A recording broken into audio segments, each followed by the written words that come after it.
Hello, and welcome back to the Nine Lives Horror Club. We had to take a little breather after we finished recapping. I saw the TV globe because my Wi-Fi just shitted out, hard shitted out, We just and Ben had a party nothing. to go to. So we just said I was busy. Places we're going to to try it be. again tomorrow. We can't do this right now. So here we are. Hi. In the event I decide to break this up into 2 episodes, welcome to part 2 of I Saw the TV Glow. If you haven't listened to our recap yet, go back to part 1 and then pop over here to part 2, where we're gonna analyze is what I was gonna say. I just got home from work, everyone, and I'm exhausted. I've been opening all the days that I worked this week, which means I've been getting up at 5:45. And today I finally didn't open, but I was there all day and I'm tired. So let's see what fun things come out of my mouth today. And with that, the analysis is going to be a little bit different this week because, like I said, I've been really tired. So I didn't get to do a lot of digging into things that I normally would do. So probably a little more discussion based this week. And with that, Ben, we left off with you saying, and that's the end of the movie. That's the end of the movie. And it was beautiful. And I definitely cry like every time I watch it because it's so sad and heartbreaking. Okay.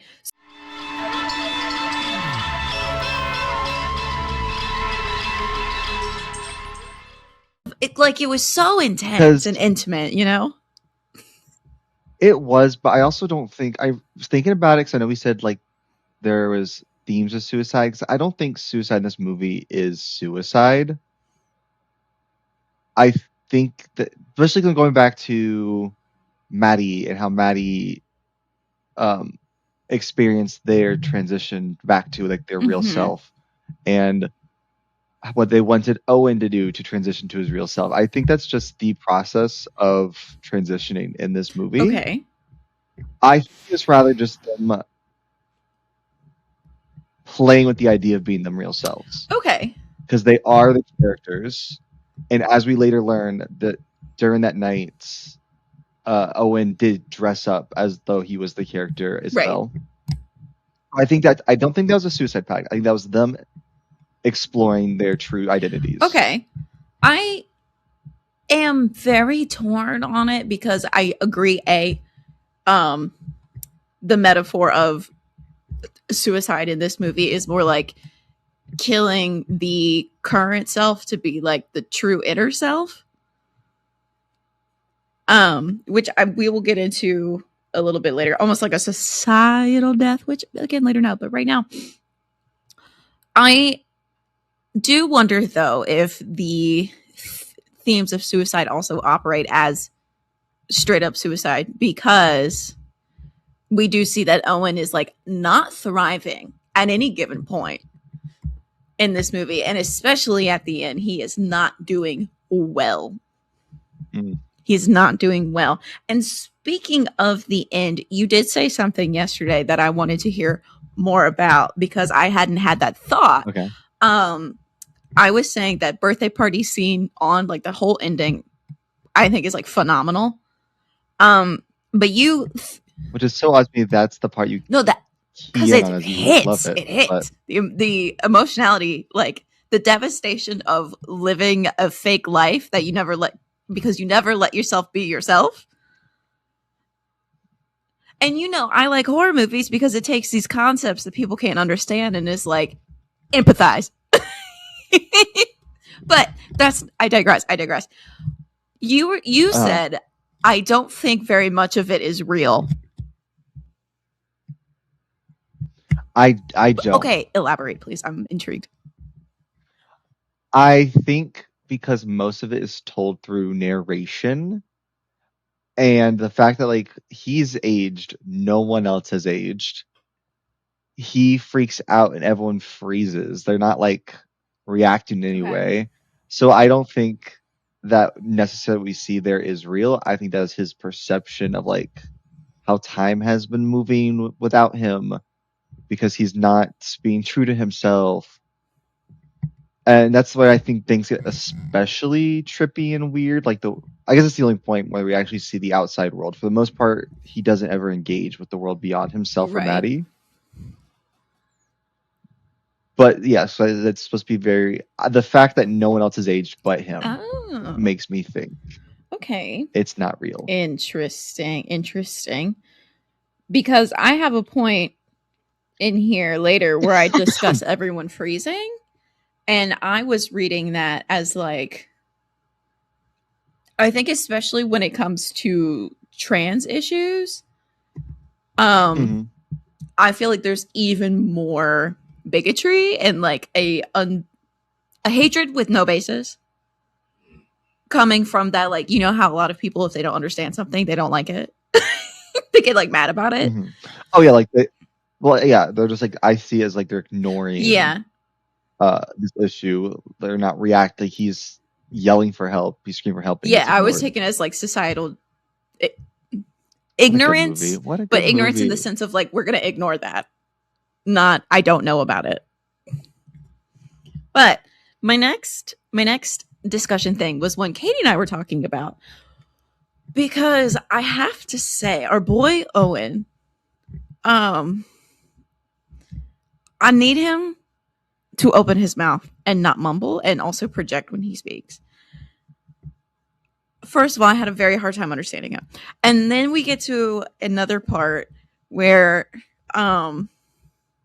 it's after the like movie theater scene where the manager is like hooting and hollering in his office, and the manager is like, look me in the eyes for once. So he doesn't make eye contact, and yes. he's very socially awkward and stuff. And Katie and I were like, obviously with the color scheme and what we come to learn later in the movie is tackling the experience of like figuring out your trans and navigating that. He also read as kind of autistic, and we were like, what does that add? In the sense of like, it's like more complicated, obviously.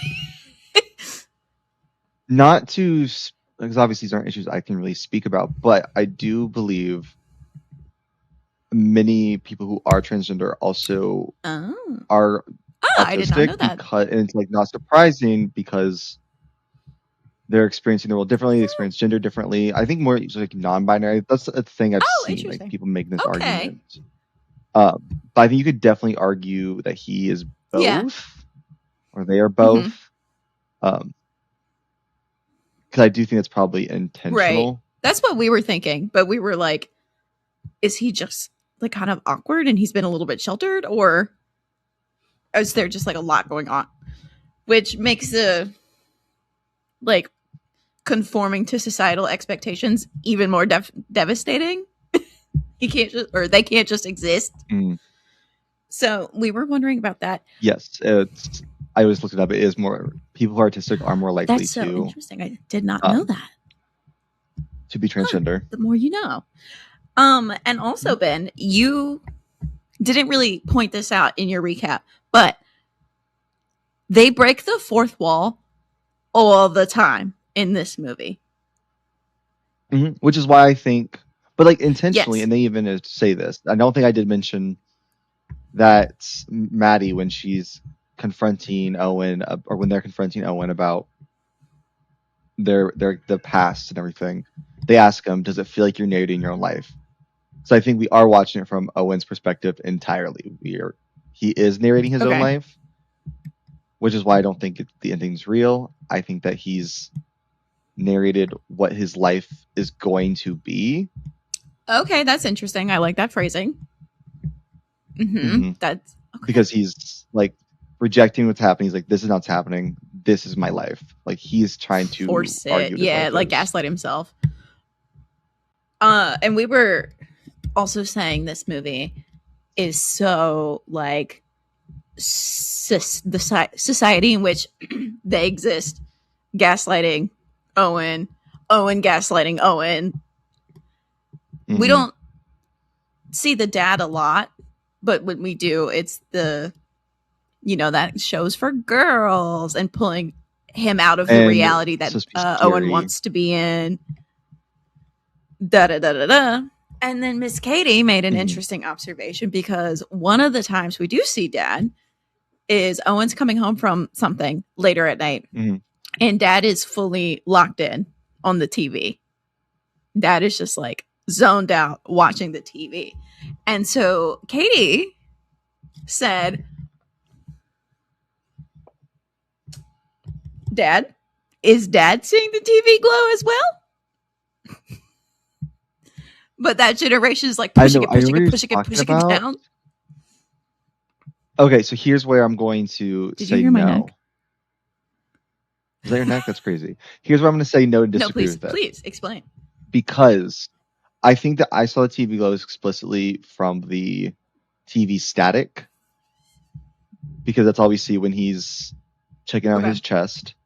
And the TV static is something he would change the channel to when his dad walked on him watching a show for girls. Okay.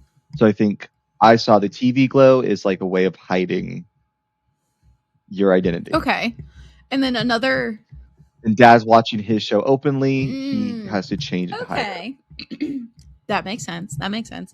The way this movie makes my brain work is crazy. Another thing Katie pointed out to me was that she has seen a lot of discourse online where trans people will describe figuring out that they are trans as, I saw the TV glow. Like, they will use that phrase. And it's like, you can ignore the TV, but you can never turn it off. Ooh, is that where... I don't know. If that was around chicken or before this movie egg. or I don't not? know. Like I said, I was really tired this week and didn't research. I feel like it must... I think it must have come after the movie, because... The movie's only from 2024, though. I also remember when I watched, there was not any of that discourse. All I kept seeing was the egg crack one. The egg crack one. Oh, you're not? That's like what the director explicitly said the movie's about. It's about the egg crack where you like realize that you are like transgender, or you're not the gender you were assigned at birth. And then you can't really put it back together. So it's like the egg crack, exactly. Interesting. And then another thing I noticed is this movie says the phrase sleepaway camp so much. Do you think it's intentional? I think they're foreshadowing what we're going to cover next week. Do you think it's intentional? Do you think it's a reference to sleepaway camp? I think they're voting for a sleepaway camp. I have great news for them in a little bit. No, I think the sleepaway camp is because, I mean, you could argue that's where a lot of kids get to be independent in themselves for the first time. See, I never went to sleepaway camp because they're away from families. I didn't either. I went like for a 2-day thing, but like not really. Okay. But I think that's still like what that means for youth is independence from family. All right. And then less of discussion points at the moment, but you kind of mentioned this at the beginning when you were describing the little like kids having PE with the little parachute. Oh, yes. Colors. So the colors in this movie, very nice, very pretty. Good. The use of blue, white, and pink is constant. And it's done in such a like pleasing to the mind. It's so pretty to look at. It's so pretty to look at. Yes. And Katie's mind changed as we were watching this. But for a while, Katie's like, well, I thought this movie was like outright about trans issues, and they're using the color a lot. But if I came into watching this movie without knowing anything, I would clock the colors and then just think the movie was about mental health. Well, I think that's a media literacy issue on her part. No, because I didn't know that going into it was about. Really? I had no clue what this movie was about, because not a single idea. I just remember it being talked about. I didn't know it was about queer issues at all. I was just like, I'm gonna go into this movie. I thought it was like a monster, like a creature feature. It's not. And so, like, I think the moment that first scene started, I was like, wait. You're clocking the T. Yeah, okay. I said that those are the trans colors. Okay, so Katie would have And clocked as that. it was going on, and I think, yeah, it's not like in your face. That's what I really like about it. It's not like super explicit, but I think that's the intention, and it's relatable to a lot of issues. Yeah, and it, like I've said a million times, love when horror takes these big concepts and puts it into empathetic, understandable terms. Another discussion point you reminded me of, you pointed this out in your recap, and I was like really interested. And I think I have a pretty solid answer as to what it is. But when Owen is reminiscing on the Pinko Pick and the show changed, is kind of cheesy, you pointed out that it's not just the two, it's now a group. Mm-hmm. I would take that as like realizing it's not, this issue is not just like so limited, you know, it's more widespread across people. But what's your take? I honestly have no opinion on why the show is different. That's one thing that confuses me. Oh, really? Why the show's different? I guess like why it's so completely different. I understand if it was like just a little bit, like just the ice cream man being different. The fact that it's even just like the two characters aren't the two Missy Wonder, what were y'all watching? Well, yeah, the aggressive change is wild because that's just like that would be a Mandela effect, you know. That's not like a little change. I have a feeling like we don't know enough about what these shows actually like in the universe, because maybe the two characters are there, maybe one of the kids is Isabel or Tara, and then the other one's fighting monsters, because they don't ever hang out. Oh, I mean, they got their own groups. I have no idea. The show changing in general, and then when Owen's looking back on it and feeling like it was kind of cheesy and silly and childish, I was taking that as it like Owen had experienced these thoughts, feelings of questioning his like gender and sexuality, but then looking back once he's, you know, as you said, narrated his life and decided that Owen is going to be Owen. Looking back at their experience as a child as, oh, I was just a kid. It was silly. I was just like trying to figure it out, but it didn't mean anything. Like, again, gaslighting themselves.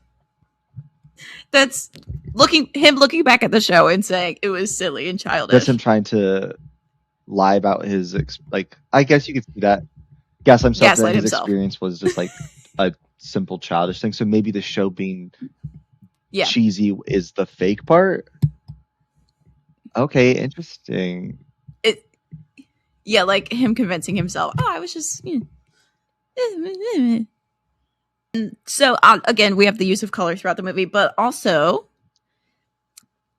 this is something we've kind of encountered in a couple different movies, and that is the TV itself being kind of a channel or facilitator of a feeling in a movie. Now, this one, it kind of operates as both an escape and a numbing agent.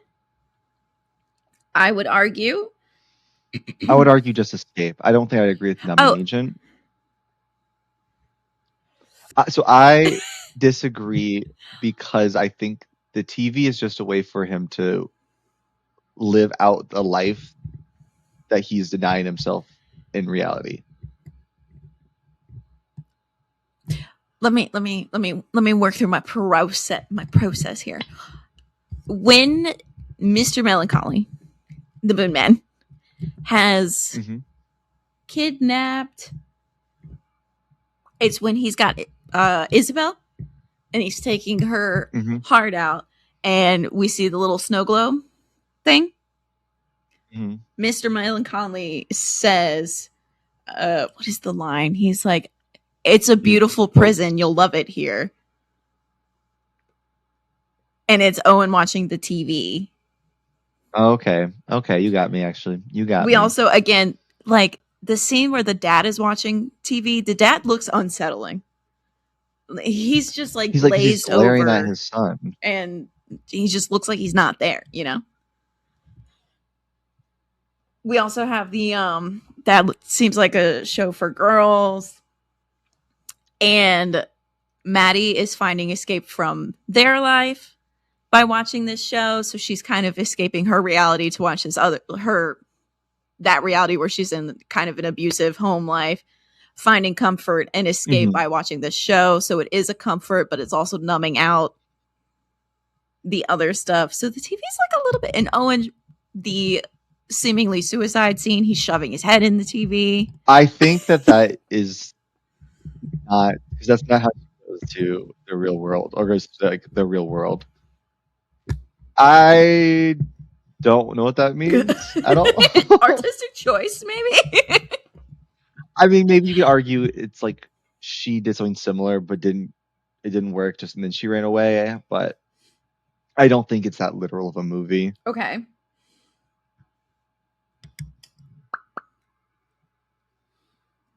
I'm trying to remember what my notes are about. What the fuck are we zooming in for? I gotta remember what I was talking about here. Which part? Psychology of brain changing real life to show. I don't know what, that means either. And we just have the quote. This quote's so funny. What does that mean? Well, okay, no. So when Maddie is, can we lock in, dog? When Maddie is telling Owen about the show and she's explaining the two main characters, Isabel and Tara, Maddie says, Isabel is a scaredy cat, but she's kind of the main character. Tara is my favorite. She's super hot and doesn't care what people think.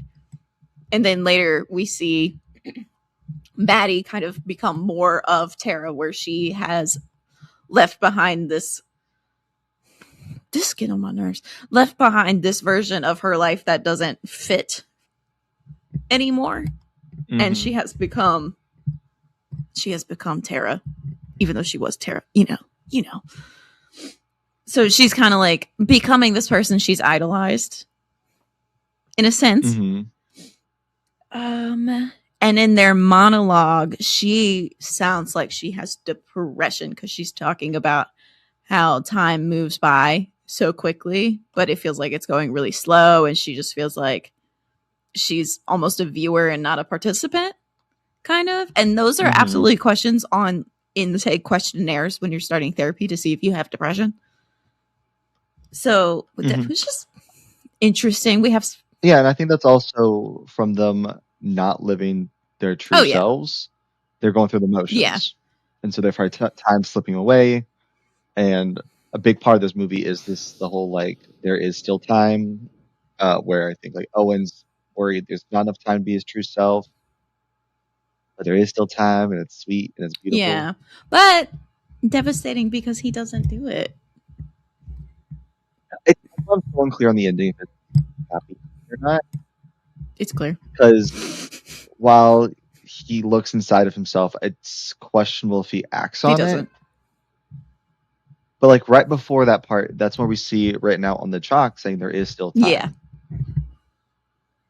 Yeah, but so it's like, so that's to me is the most unclear ending. Is like, does he live his life as this person that he's realizes he actually is, or does he just see it, know it, accept it, and then continue living as an old self? I would argue it's that, because he, as you mentioned, opens up, sees the TV glow, has the relief of seeing that he's not empty, but then he still gets himself back together, and he goes out and he starts apologizing to every single person that he sees. And one of the things at the beginning, like one of the first interactions Maddie and Owen have, is Owen apologizes for something and Maddie says, "Don't apologize." Oh, I don't remember that. Yeah. Which, of course, bigger picture of the movie, I know when being trans is unacceptable in your group, in your family, in your society, whatever, oftentimes, it probably feels like it can feel like something is wrong with you. And Owen says such. He's like, there's something wrong with me. I've known there's something wrong with me. And so the action would be to apologize. So he's seen that his TV is still glowing and he's immediately apologizing to everyone that he sees. But his shirt changed. Even sadder. His shirt changed, which is so little, but he was wearing all dark colors, and the new shirt he put on. Okay, my Siri thought it has a rainbow, like, yes, it's got little like, it looks like confetti or something, but it has all the different colors on it. So I take it as he's not going to externally be Isabel or be trans or change anything about his life, except now he knows he's not empty. He knows what the truth is. That makes it so much Yeah, I sadder. know. That's It'd be why I so said it's sad. devastating. It's That's why I keep heartbreaking. saying it's This devastating. movie is heartbreaking. So sad. It's like cry each time, dude. And like when he's narrating the end, he says, I grew up, I became the man I was supposed to be. I even got a family of my own. I love them more than anything. And then just does the like, you know, the meme of the guy who's at like the Vietnam War and he's just has the like PTSD stare. He does that stare. He does that stare. And that's where I'm like, is it because that didn't fully happen and he's just, you know, that's what his role is going to be? Or I think that's just him going through the motions still. Yeah, I think it happened. And it's just, it's not what he wanted. It was never what was supposed to be. And then I have ending. Oh, ending with the strobe. I don't know what I was talking about with the strobe. I think I'm just talking about the ending when they're walking out and saying sorry to everyone because he's not accepting. He's apologizing to everyone. And he just maybe doesn't have this self-hatred anymore, but it's not a full-on acceptance. And again, Maddie is the one who ends up going on figuring out all their stuff and becoming, you know, Tara, who they are. Isabel's a scaredy cat, but she's kind of the main character. Owen's our main character who never full sends it. Yes, no, he's too scared to do it each time. And then the freezing scene where everybody's frozen at the party, like I said, societal ignorance, as in they're ignoring it. And then there was like a scene somewhere along the way. Oh, it's right after we see Owen trying on the dress at Maddie's. So the story's told a little bit weird. So we see them hanging out and then Owen running to the other guy's mom who was in Buffy and saying, yes, Tara from Buffy. And he's like scrubbing off his little tattoo thing and saying, you need to tell me. And then jump to the future. From Maddie, we learned that is the night that he was trying on the dresses and dressing up as Isabel. So that was the closest he got to acceptance until the ending. And then he like doubled down and buried himself again. So he got close and then he ran away, theoretically. Like literally trying to get himself in trouble so he could avoid dealing with this again. And it didn't work because the TV, you know, it's always on. I think both times he like where he gets close, but he doesn't do and it. The TV in the he head. like hides and he hides for a while. Yeah. And then, in addition to Phoebe Bridgers, there was another quick little song performance of a goth lady scream singing, and she was doing it. But it's like a very intense shot. It's very like close up on her, and she is screaming. And I kind of took that. Oh, and for context, this is happening. I believe we see her after Maddie has explained, or Maddie is like, "What do you remember? Do you think it was real?" It's in the middle. Okay. It's in the middle of the explanation. Okay. I think where Maddie reveals, "Oh, I was in the pink opaque." Okay. Because we get the Phoebe Bridgers, and then we get the little explanation, and then we get this next group performing. Okay. And as they're screaming, I kind of took it as like the freak out / agony of an identity crisis. Because at this point, Owen is having an identity crisis. They're being confronted with what's real, what's not. And they have to decide what path they're going to go down, even though there's still time. But they don't feel like there is. I felt like a lot of her monologue and what is the word? of Tara and Isabel getting buried alive and the heart being taken out and all that is like kind of killing the old self so the new self can be. And then tying that to dead name. Yeah. Just like straight up, pretty clear. No further explanation. Yeah, I think that feels right. Yeah. And in general, a little bit of, with the identity crisis and the death of the old self, kind of a societal death in that who people know you as also kind of has to maybe not die. That's dramatic. It's a but it kind of scary has transition, to die. and I think that's the point. It's supposed to be scary. Yes. As Maddie says, that's part of it, and that's why Owen is so scared to make that final push. Like he feels it, he teases it, he plays around with it, but he can't make that final jump because that final jump is scary. And that's why I think like it's death in this case, because it's a terrifying thing to do. Yeah, it changes everything. And so that's why, but Mr. Melancholy, I think it was Mr. Melancholy. Yes, Mr. Melancholy, when he has, it's somewhere around there. He has both of their hearts, and he says he's going to put them in an industrial freezer. Mm-hmm. And I found this specification of industrial freezer to be very interesting. They stress it multiple times. Ben, because you know what that means. That means I get to bring it back to my hatred of capitalism. Oh, no. My favorite topic. Right. Because think about it. Capitalism exists within the confines of a binary, okay? Where men are the dominant, right? They have to go make the money and everything, but also you're all slaves and cogs in the machine, okay? So any form of like going against anything, bad. Mm-hmm. Bad. Doing any kind of like not the norm, all in quotes, bad. They're challenging the expectation and the roles assigned. And so Mr. Melancholy, the bad guy, he's going to take their hearts, what makes them them and what makes them people, and take what makes them different and put it in an industrial freezer because you're so damn busy working your life away. And the part of the risk is like, some people are going to shun you and it's going to make things harder. It's going to make maybe it won't make getting a job harder, but in some cases it might, because people are assholes.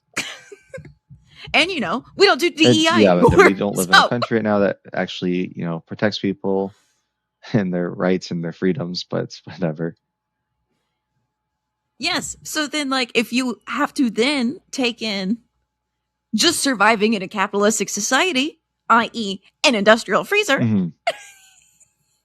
you have to like play by the rules.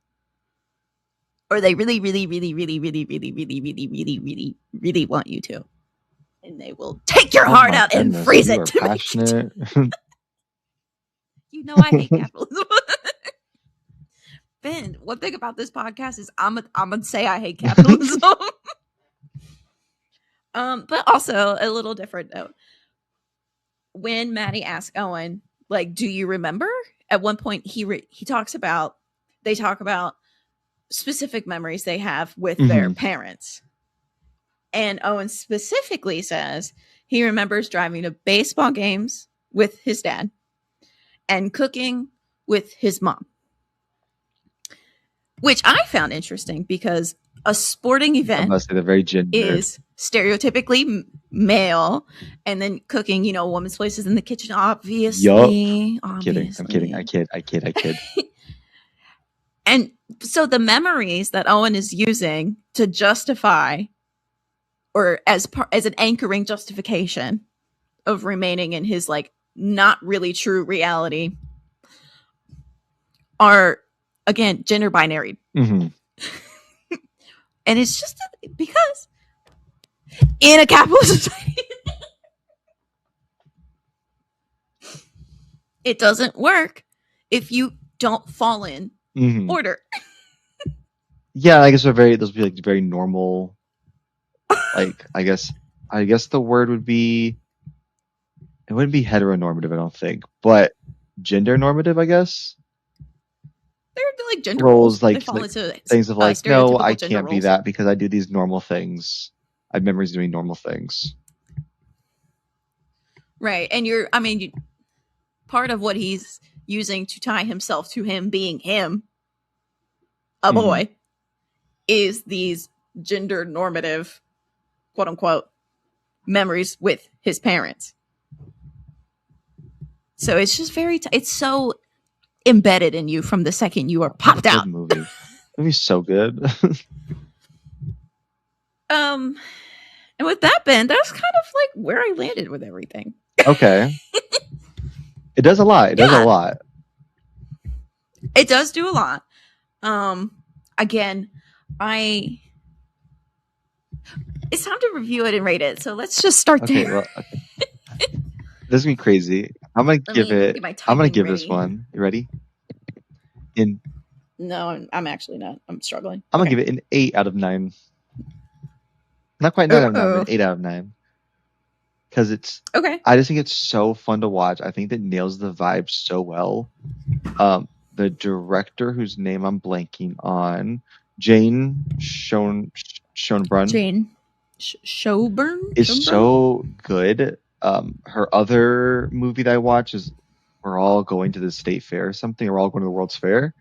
And that one's fun. Less. It's cheaper. It's did not as much funding, and I think it shows.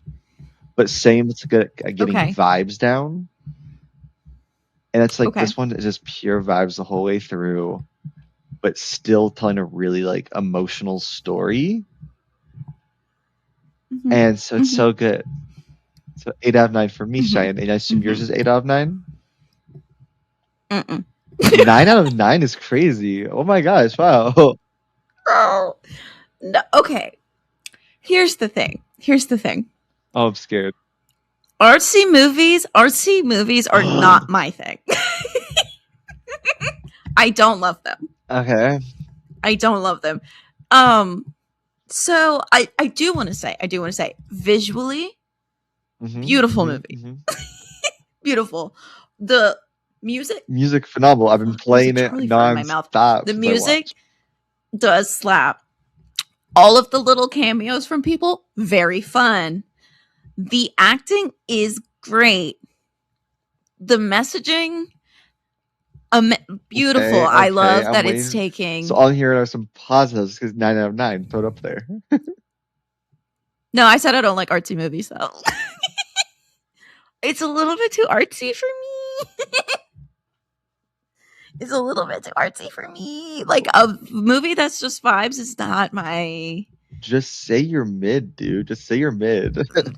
Gonna give it a 5. Five's insane. You make that a 6. Make that a 6. We'll meet at the middle at 7.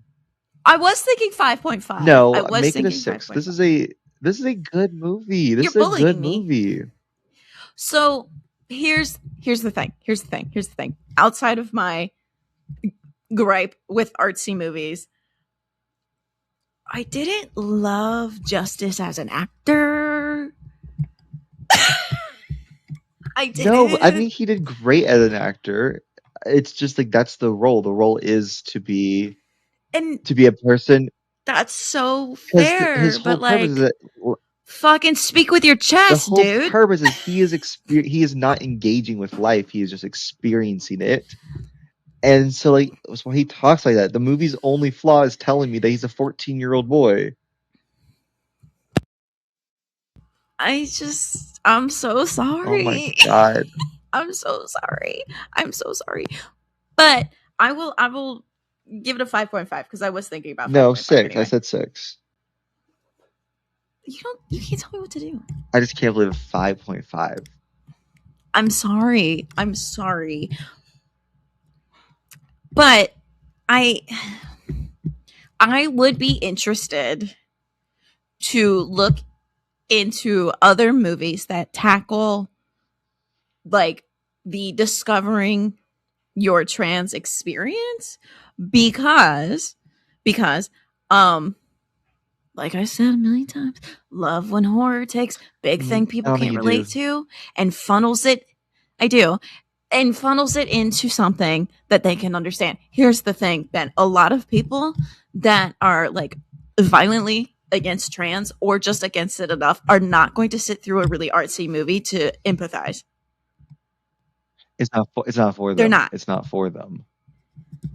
It's not for them, but that's why I'm saying I would be really interested to look into if there are other movies that are not as artsy that tackle the same like forcing you to empathize thing. Because I feel like I can say this coming from the background that I come from, Ben, out of the sexualities and gender nonconformities, I have observed that trans is the one that a lot of people misunderstand or refuse to try to understand kind of the most. That's like really inaccessible for a lot of conservative people, a lot of people that like don't support any kind of gay. They really don't really don't fuck with the trans. Yes, I would. Like more aggressively than I am, other unfortunately, sexualities. because I think you are well aware, because I like to rage bait myself. Facebook, unfortunately, does think I'm a staunch Republican. Yeah, Facebook. It's not every other social media anymore. I You just deleted got it Twitter on because Facebook Twitter now? got too bad. What about your TikTok? TikTok actually does not don't look have for me. Don't look for Ben's TikTok TikTok, does guys. not have me keyed as Republican, thank God. But Facebook does. Oh. And so the stuff I see on there is very staunchly anti this movie. Even people who are like, I'm gay and I don't support those things, which is stupid. Yeah, it's like a very inaccessible one. And like even no, I think it's people just that what people I have, this is now the problem. We don't have a problem with this thing, just this one thing. It's like making sure there's someone underneath them, and it's like stupid. Oh, that's a broader observation. I've seen it so far as like people that are vehemently against anything other than cis straight be like exact quote, gay people aren't even, gay is not a thing. Maybe there's a few, but it's like 1 in a million that are really truly gay. And then trans, that's bullshit. Yeah. Like that doesn't exist. Like it's really the one people have a really hard time accessing. And because of that, I do think the accessibility of watching the movie with it being that and also artsy to that population, I'm not done. Stop making faces. I'm just so disappointed in you. Is low, but again, it's not for what do you mean? them, but it makes me interested to see other movies. Don't what you mean by artsy? They're so it is artsy, but artsy movies can be good. I didn't say they couldn't. I just don't like love them. Like artsy movies that are like especially pretentious. This movie's not pretentious. No, but I do love like a pretentious one. You should watch the Eagle versus Shark. It's so good, so artsy. So honestly, because it's so good. I don't want to watch an artsy movie, Ben. I don't really like them. You just hate to see an autistic coded lead. No, that said. So you just hate to see an autistic coded lead. I don't at all. I don't like artsy, but you made me forget what I was going to say, bitch. Just rolling my eyes at artsy movies. Are you rolling your eyes at artsy movies? Oh my God. Whatever. What do you want to say about the movie, Ben? So this is cinematic excellence and deserves a 9 out of 9. Sorry, an 8 out of 9, because I do not believe that Joseph Smith is 14.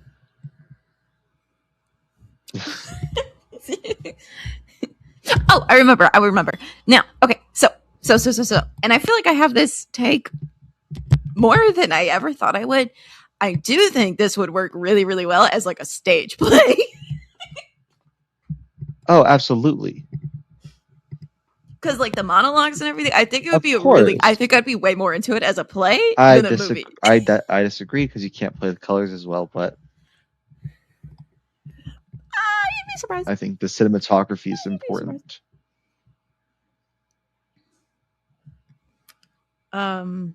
So what's our text review? Cheyenne's stupid as we rock. It is a visually beautiful movie, and it's a great message. I think it could be Phoebe. What the fuck is wrong with Mr. Melancholy? Phoebe Bridgers? Question mark. That's what. Phoebe. That's not how you spell Phoebe, but go for it. I fixed it. I like it. Stop watching me. Stop it. You're never up in my notes like this. What are you doing? I'm now. I'm seeing why I'm in my feelings now. I don't dislike it. I stayed awake through it this time. It doesn't say to me, fell asleep. I just don't like it. I just don't like it as much as I would like a This not is my artsy third time movie. watching it, and God, it's so good.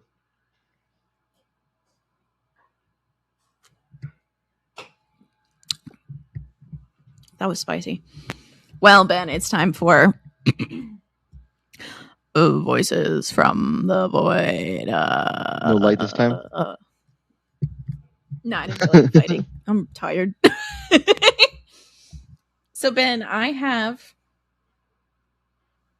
3. I have 3, but 2 of them are a little long because I took pieces of reviews. Okay. So first we have Zoe Rose Bryant on Letterboxd, who gave it a 4.5. And again, I'm pulling pieces of a review here. Was stunned, speechless for a few seconds after finishing this. Don't know what else to say other than that I got it under. Don't know what else to say other than it got under my skin in a way few films ever have, with its nightmarish sights and sounds already seared into my memory. Knew it would hit hard for obvious reasons. Parentheses, trans flag.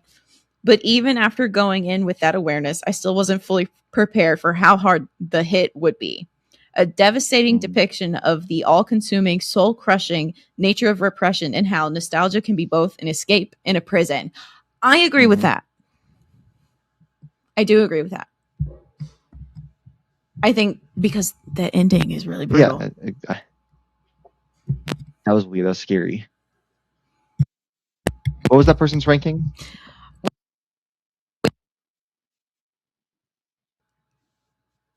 Hello? Yes.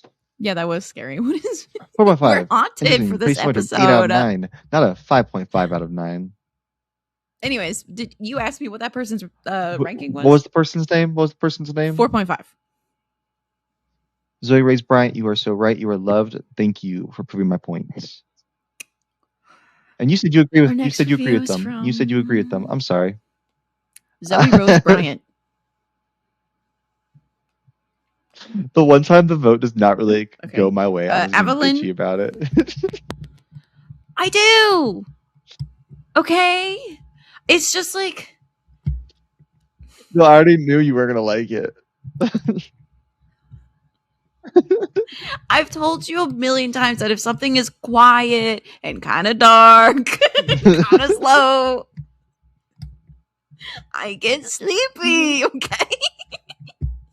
I can still appreciate the message and recognize that it's not my favorite movie and still be like, really pretty though, and also great message. And the ending is devastating. Also, Phoebe Bridgers is here. Evelyn, which I mentioned on Letterboxd, that's gave a it beautiful 4 stars, and said there is still time. Oh, they did like a quote from the movie. There is still time, and then their review. You did. It's a very cute one, or not cute. It's good. So then their review is, and yet, what if there isn't? What if the grave was already dug too deep? The TV doesn't quite glow like it used to. The old shows don't play like they used to. That weird older girl never came back for you. The only remnant of your previous self-actualization is an act of self-harm, a brief restroom respite on the clock that you feel the need to apologize for. Stop. That's actually even to those who don't listen and don't care. The life never lived remains the most horrific point of absence in your existence. I think most of the movie, I was like, it's just the end. It's also good. And that is why I like the ending scene. That is why the ending scene is so to me, I'm good. like, the whole thing's so good. the ending scene is okay. Well,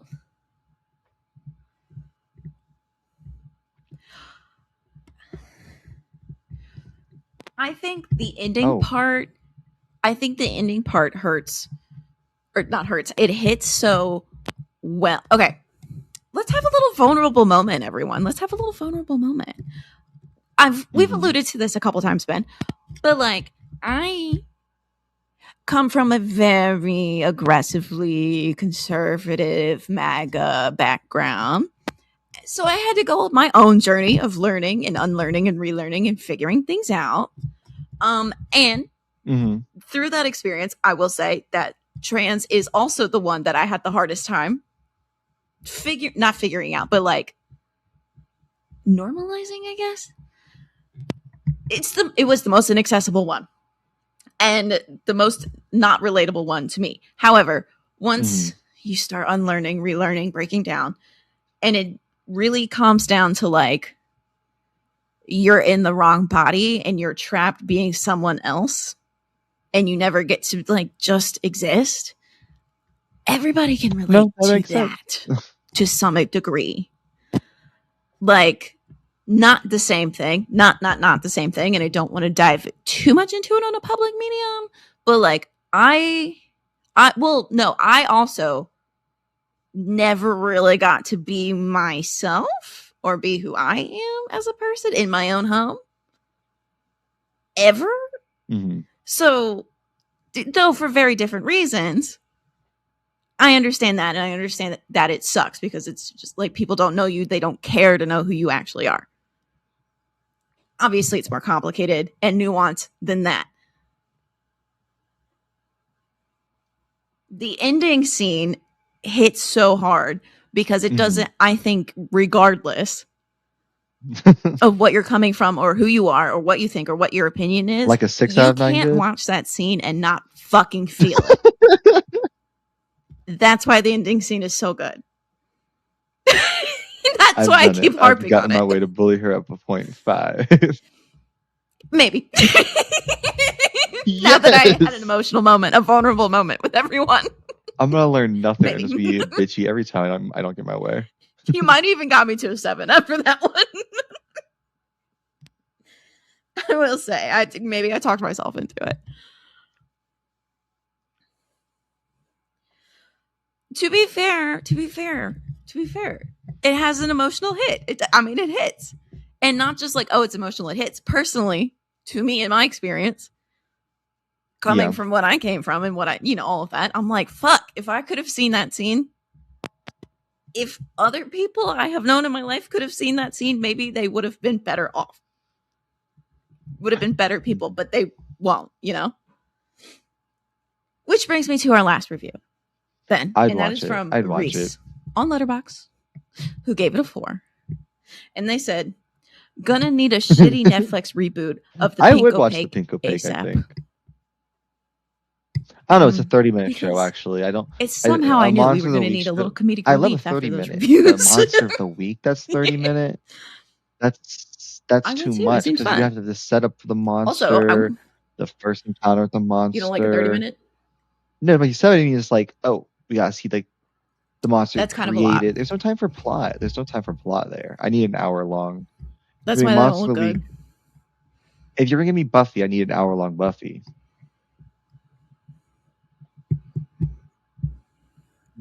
It's not. No. This is not like Hannah Montana, You kind of already said it, but yeah. And Ben, that means it's time for the next week reveal. It was Nightmare on Elm Street 2. I did kind of already say it, but your options this past week were, what was yours? Nightmare on Elm Street 2, Freaky, and Sleepaway Camp. I also want to watch Sleepaway Camp. Which we did threaten you and say that Sleepaway Camp was going to stay the staple until it won. Great news. You guys listened really, really well. Did you vote? This one also won by a landslide. Well, I didn't vote for mine, so I wonder. I think each of our movies maybe had one vote across both Instagram pages. No. I was torn. I would have been happy with kind of anything. I was pretty excited about